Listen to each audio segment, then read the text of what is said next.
everybody. I'm happy to be with you today. And today I'm with Sarah. Hello. Hello. I want to ask her a simple question. What is love for her? And then we carry on with the topic. And so, what is love for you, Sarah? Such a big question. I think love is something much more simple than we make it to be. I think first off, I think we have these love songs, these poems, we talk about heartbreak, and I think we connect those negative emotions with love as opposed to positive emotions. I think love is incredibly simple. It's found in the mundane places and the everyday routine. It's those moments of stopping and saying, I care for this person. There was somebody, and I can't remember the exact figures or the language, but there was somebody that I spoke to, and I think it was Urdu, so someone correct me if I'm wrong, where there is something like 100 words for love, and the idea is that there's different types of love. The love that I have for you as a friend is different to the love that I have for my son. And when you have only one word to describe love, you're limiting what love is.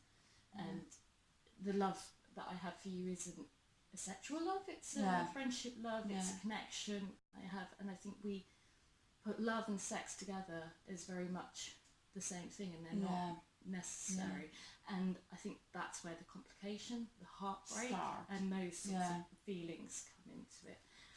Love can be something as simple as I'm cleaning my home because I want a beautiful space for the people that are around. It's I'm going to cook this beautiful meal that I feel proud of because I know I'm filling the bellies of those that I care about. Love isn't difficult. I think that's the thing. We make it difficult. I think we do. And I think not only that, we have a tradition of making it difficult. You think we make it difficult because on the society level, the society we are stuck in this idea of struggle in love and of, I think so. I think that we have a history of relating love and struggle, and I wonder whether that has a connection with marriage, because I think, again, that's another common mistake, that historically marriage was not about love, it was about unions of households, and obviously that it was an important thing to do, but from a female's point of view it quite sucked, to be honest. And I think that's the thing, is we've kind of tacked love and marriage together, and then with that we've got the heartbreak, because quite often the person that, if we're talking romantically, talking sexually, the person that they had that connection with wouldn't necessarily be the person that they were married to. And that's where the history of heartbreak comes into love. And we've just repeated a pattern of behaviour, a belief system. We're told it from a small child, this particular belief system, and I think that's where the damaging elements come in. And you think there is a way to get rid of the pattern, or any ideas on that? Or I think that's a very big thing in its own right, and I don't think that is something that's going to happen overnight.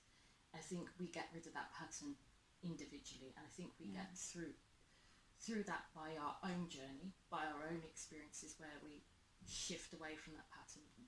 We mature as well. I think that's the other thing, is we get to a certain point in our life where we have collected a certain set of life experiences, and that's when we start to almost remove the shell, remove a kind of not a naivety as opposed to an innocence, but we start removing that naivety. We start to question the things that we're told. We start to go backwards, which I think sometimes it's important to look backwards to be able to look forwards. So we gain a sense of maturity, and we get rid of our shadow self, linking to love and linking to struggling love experience that we, at the end of the day, creative with this idea you were talking about. Absolutely, that's it. I do think exactly that. We become aware of the shadow self. I think you have to be aware of it to to remove it. It's never going to not exist, but you can learn to calm the beast. To balance it with your light. Absolutely. Yeah. I think it's about being able to face that, and everybody at some point, it doesn't matter who you are or what your life experience is or what your journey is, at some point you come face to face with that shadow self. And I think you have to almost, before love, the real deal comes, in my experience anyway, I think that a period of introversion where you kind of go into yourself, and that might be months, weeks, some of us years, where Depends. and that's it's about being with yourself, I think, before you can release yourself into And be love. honest as well with yourself. Don't lie to yourself. And that's hard. Yeah. That's hard because everything we've been socialized into believing isn't necessarily true. We don't fit that mold, and you will have a struggle with yourself because there'll be that thing of, why isn't this for me? And you're breaking a mold, basically. You're coming out of your cocoon and developing, and so on and so forth. And Yeah, I completely understand.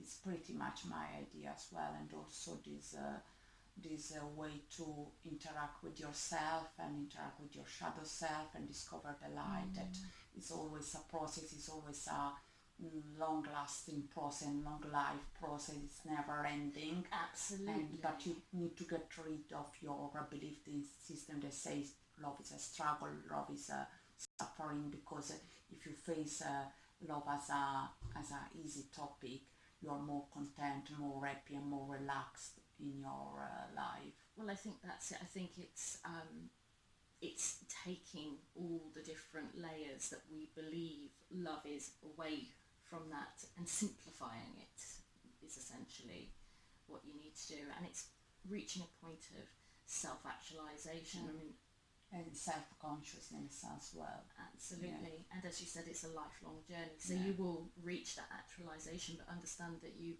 will also move down that hierarchy of needs, and you need to in order to be able to go back up. It's a constant state of flux. It's like to take off label instead of put add it on. Absolutely. I think you have to shed skin like a snake. Every few years you have to shed that skin, and that can be a painful process. There is, I think the thing is love is as individual to the person as your own DNA. It's a way to discover love first within yourself, to get the love in the exterior plane, in the exterior world. Absolutely, because I think if you don't love yourself, you're willing to accept certain things as love, which are not. You're willing to accept a person who might not be the right You person settle down for less than what you deserve. Yeah. And I think it's part of loving yourself, in my experience, is being comfortable with the fact that you could be by yourself, and that is it, and that being enough, you being enough. Yeah. So it doesn't mean that you will, and I don't want that to sound like a negative thing, because for me it's not. And then that's the part of the actualization, is actually I'm enough first and foremost. I'm enough. And if somebody comes and wants to walk that path It's with a me, plus. yeah, absolutely. And it's accepting the fact that that person might be walking that path with you for a few weeks, a few days, a few months, a few years. They might not be walking that path with you forever. It's just that your paths collide at that time, and it's the right time for you to be walking together. And it's being able to accept that when it's time for you to part, that you do. It's really fascinating and really good. And also I something popping in my mind is just to stay in the present moment and enjoy the love, how it's come, and get rid of this idea, this conformist in a way. The love needs to be certain steps, certain phase, and certain pattern, and just feel within love, and feel the love can be a season, the love can be 1 year, the love can be 2 days, but it's always a connection and it's always love in there. Absolutely, and it means that even if you part, that you still feel that love for that person. You feel the love for that period of time. I think that also goes back to marriage. The steps you were saying, certain steps, the phase, this idea that you should be together forever. All of those things fall into marriage, and as I said, marriage had a very different reason for its existence to love. And I'm not saying that there's anything wrong with getting married. I think it's a very beautiful thing. I don't want anybody to get the wrong idea, because that's two people who recognise each other and want the world to recognise that they recognise each other. Marriage is transformed in that way. However, if we look at all the baggage that we've attached to marriage, we put a lot of pressure on people. We make people feel very small when they are not married when on a certain age. And absolutely. Or if It's the like- union separates. Yeah. So there's that thing. There's a huge amount of pressure for people to get married. Yeah. To be a certain thing at a certain point in time.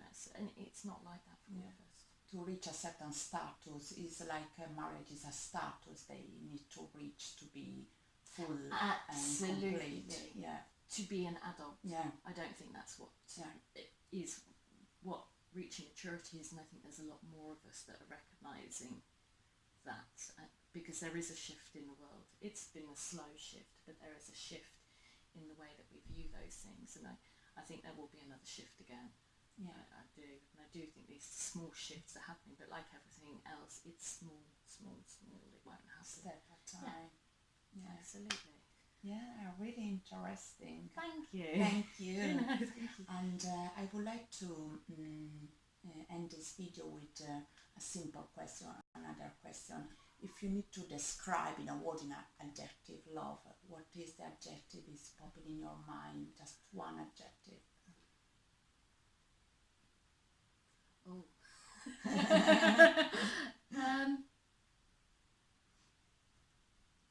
Contentment. Contentment. Absolutely. All right. Thank you. Thank you so much for watching. I will coming up with other videos soon. And as always, much love. Peace.